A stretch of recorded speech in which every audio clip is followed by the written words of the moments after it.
Hello. Ẹ̀yin èèyàn mi, ó mà ga o. Ó ga o, ó ga. Ṣé mọ̀ pé a gbọ́ lánàá pé eh, this lady, Ashley, kó l'accident. Tó ń sọ pé accident yẹn lágbára. But thank God kò mú ohun ẹ̀ o. Wọ́n ní ṣe ló ń ké, nígbà tó jí sáyé ló ké pé kán bá òun pe Naomi o, kán bá òun pe Naomi o lọ́sípítù o. Pé gbogbo àwọn tó wà lọ́sípítù ní pé ta ló ń jẹ́ Naomi. Ta ló ń jẹ́ Naomi. Wọ́n ṣàbẹ̀wò sí ní pé gbogbo contact pé Naomi ṣe wá pé Naomi pé kí òun l'accident kí Naomi jọ́ ò kó wá wò òun o kó wá gbàdúrà fóun. Torí tóun bá kú bẹ́ẹ̀ yẹn pé kò ní da Ọlọ́run ò ní dáríjì òun tí Naomi ò bá ti dáríjì òun. Pé therefore kán bá òun pe Naomi kí Naomi wá. Mo ní ṣé irú eléyìí wá ṣe sọnù ọ̀rọ̀. Ní Ashley tán sọ pé ìgbà tí kábíyèsí ti announce pé coronation Naomi pé ó ti announce ẹ̀ àti èyí tí mọ̀ date sí.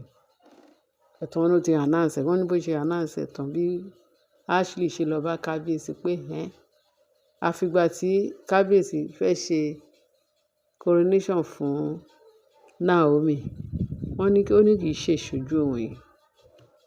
Pé instead kí Naomi, wọ́n ní ṣe ló ń bẹ Ashley ń bẹ kábíyèsí pé kó wá ṣe fóun, kó jọ̀ọ́ kó má ṣe fún olórí Naomi pé torí ẹ̀ pé òun ò ní gbà. Wọ́n nígbà tí kábíyèsí sọ pé kó kúrò níwájú òun, mú gòṣì náà nàbẹ́ tó ní kó kúrò níwájú òun. Wọ́n ní bó ṣe kí mọ́tò wọn. Ó ní kì í ṣe ìṣojú òun. Ṣé rí ìgẹ̀wẹ̀? Ó ní láéláé pé kì í ṣe ìṣojú òun yìí. Nǹkan tá a gbọ́ ni o, allegedly ni o. Ó ló ní kì í ṣe ìṣojú òun ni coronation yẹn ti máa wáyé. Wọ́n ní bó ṣe kí mọ́tò ẹ̀ mọ́lẹ̀ ni pé kì í ṣe kékeré o, bó ṣe lọ ìyẹn tó fi lọ l'accident yẹn. Nǹkan tá a gbọ́. Wọ́n ní ìbínú yẹn ló fi lọ l'accident yẹn. Òun ló wà lọ́sípítù lénìí tó wá ń pariwo pé kán bá òun pe Naomi pé òun ní confession tóun fẹ́ confess fún Naomi kí Naomi wá òun confess òun ṣe. Gẹ́gẹ́ bá a ṣe gbọ́, wọ́n ní Naomi wá sọ fún pé òun ń bọ̀ pé confession yẹn kóun wá confess fún pé òbẹ̀ tóun fẹ́ rí. Wọ́n ní Naomi ṣáà sọ nínú fóònù pé òun ń bọ̀. Bí Naomi lọ́bẹ̀ o, bí Naomi rẹ̀ pray fún ní ilé o, bó jẹ́nu fóònù ni Naomi gbàdúrà fún. Ọlọ́run ọba ìyanu nìkan ló yé. Nǹkan tá à ń gbọ́ ń sìn tó jà rìnrìn nínú comment section. Ṣé gbọ́ nǹkan táwọn comment section sọ? Live eléyìí kì í ṣe pé bóyá wọ́n ní àbí wọ́n pé. Wọ́n ní tó bá jẹ́ pé àwọn ní Queen Naomi pé àwọn ò ní lọ. Ṣèbó ń fi kún wá kábíyèsí àti Naomi ni. Pé ṣèbó ti rí kú ń sìn, ikú ó wá ń bẹ̀rù ikú. So ó tiẹ̀ lè bẹ̀rù ikú yẹn. Ọmọ ẹlòmíì ni ó fẹ́ pa ló yẹ kó kú, òun ò lè fẹ́ kú. Pé tí Naomi bá lọ, pé Naomi ó disappoint wọn. Ìyẹn ìtàn sọ nínú internet comment. Pé tí Naomi bá lọ, pé ó disappoint wọn. Kí ni Naomi fẹ́ lọ fún? Ṣé Naomi ò mọ̀ pé Ọlọ́run ló ń jagun fún Naomi? Ṣé Naomi ò mọ̀ pé gbogbo incident tó ń ṣẹlẹ̀ yìí pé iṣẹ́ Ọlọ́run ni? Kí ni Naomi fẹ́ lọ ṣe? Ṣé òun wá gẹ́gẹ́ bí Ọlọ́run tó máa sọ pé òun ti dáríjì? Bí Naomi bá tiẹ̀ gba àdúrà fún, kó tiẹ̀ gbàdúrà bó jẹ́ nu fóònù, bó jẹ́ pé Naomi fẹ́ fẹsẹ̀ lọ síbẹ̀ ló fẹ́ débẹ̀. Tí Naomi bá tiẹ̀ débẹ̀, kí ni nǹkan tí Naomi lè dá ṣe? Ṣèbí kó gbàdúrà ni? Ọ̀tọ̀ ni kéèyàn gbàdúrà, ọ̀tọ̀ ni kádúrà gbà. Ẹ̀yin èèyàn ṣẹ tún gbọ́ yẹn. Ọ̀tọ̀ ni ká lánú gbàdúrà. Ọ̀tọ̀ ni pé kí àdúrà yẹn kó wá sí ìmúṣẹ.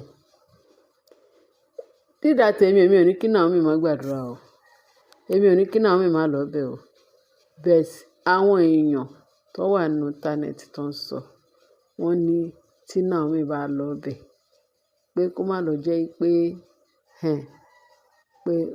ó ní nǹkan kan tó fẹ́ fi físíkà Naomi ṣe. Kí ni Naomi fẹ́ lọ síbẹ̀ fún? Ẹ̀yin èèyàn mi, ó mà ga o. Ṣé pé tí Naomi bá lọ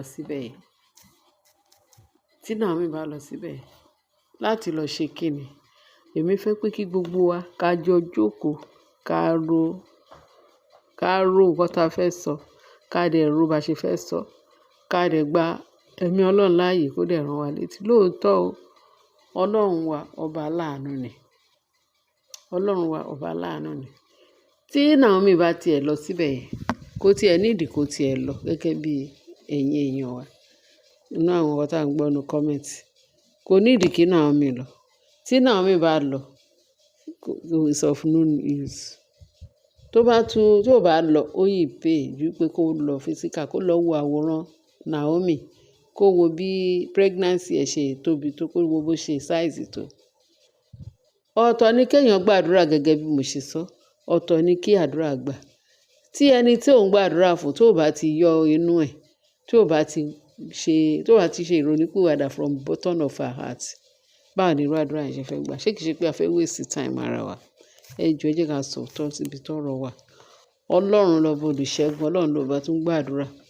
Gbogbo wa kàn gbìyànjú ni, ṣùgbọ́n tá a bá fẹ́ gba àdúrà láti inú ọkàn wa, Ọlọ́run máa gbọ́. Orínúrèdè olùmọ̀ràn kan lọ́lọ́run wa. Ọlọ́run mọ bó ṣe fẹ́ dáhùn àdúrà. Ó dẹ̀ mọ bó ṣe máa wu ọkàn wa, bóyá ọkàn wa mọ́ àbí ọkàn wa ò mọ́. Kí ni mímọ́ ọkàn Ashley? Bóyá ọkàn ẹ mọ́. Kí ni ìrònúpìwàdà Ashley? Ṣé ìrònúpìwàdà tòótọ́? Ṣé àbíkàn mọ̀ àbí torí pé ó ń bẹ̀rù ikú? Ó ti rí Naomi gẹ́gẹ́ bí Ọlọ́run, ó ti rí gẹ́gẹ́ bí Jésù, ó ti rí gẹ́gẹ́ bí aláṣẹ lẹ́nu. Pé tó bá pàṣẹ fún Ọlọ́run, Ọlọ́run máa gbọ́. Dídà tèmi o. Kí Naomi ṣe bó fẹ́ gbàdúrà ni? Tó bá pè lórí fóònù, tó bá gbé, iṣẹ́ Olúwa náà ni. Tó bá gbàdúrà fún gẹ́gẹ́ bí ọkàn Naomi ni pé kí Naomi sọ pé mo dáríjì ẹ o, mi ì bínú sí ẹ o, inú ẹ ò bí mi o. Lọ sọ fún Ọlọ́run k'Ọlọ́run dáríjì ẹ. Dídà tèmi, èmi ò fẹ́ lókù yàn lọ́rùn. Ó ti mọ́ lọ́kàn mi. Ṣùgbọ́n ìwọ àt'Ọlọ́run lẹdẹ̀ ni olùdájọ́. Kì í ṣe all about Naomi pé kí Naomi dáríjì o. Naomi lè dáríjì lórí afẹ́fẹ́, yes. Kó pè lórí fóònù kó ní mo ti dáríjì ẹ o. Èyí tó kù ọ̀dọ̀ wa àt'Ọlọ́run, lọ ṣàtúnṣe lọ́dọ̀ Ọlọ́run. Tó bá fẹ́ kí orí wòsàn, sọ f'Ọlọ́run. Tó bá dẹ̀ sọ wípé ó kù díẹ̀ káàtó, pé tó bá ti gbádùn, pé ó tún máa continue iṣẹ́ búburú, ó kù Ọlọ́run. Ẹ̀yin èèyàn wa, kò tiẹ̀ yẹ kí a máa fa ọ̀rọ̀ yìí bẹ́ẹ̀ ní gbàgbọ́ ọtí. Kó sọ fún Ọlọ́run. Ọlọ́run ló ní ìdáríjì lọ́wọ́. Òun ló lè dáríjì gbogbo ẹ̀ṣẹ̀ wa. Naomi, mo dúpẹ́ pé ìgbàgbọ́ tiẹ̀, b'Ọlọ́run ṣe ń lò ẹ́, kó máa lò ẹ́ náà. Bẹ̀tì kó dáríjì. A gbọdọ̀ gbé ẹ̀ṣẹ̀ ẹlẹ́ṣẹ̀ sọ́rùn. Kí Ọlọ́run lè dáríjì àwa náà. Ẹ̀yin èèyàn mi, ẹ bá mi share, kí ẹ bá mi like, kí ẹ bá mi subscribe. Mo gbádùn yín o. Ẹ̀yin náà sọ opinion tí yín fún wa ká jọ sọ àsọyépọ̀. Ẹ ṣé o, ẹ ṣé ń gbọ́ tiwa.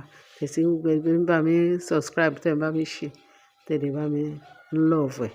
Ẹ ṣé, Ọlọ́run á wo gbogbo ààbò Ọlọ́run á dájú lórí wa. A ní dáràn o. Ọmọ wa ò ní dáràn. Àwọn èèyàn wa ò ní dáràn. Ààbò Ọlọ́run á dájú lórí wa. Jésù Kristi, Olúwa àti olùgbàlà wa. Amen. Thank you. God bless you.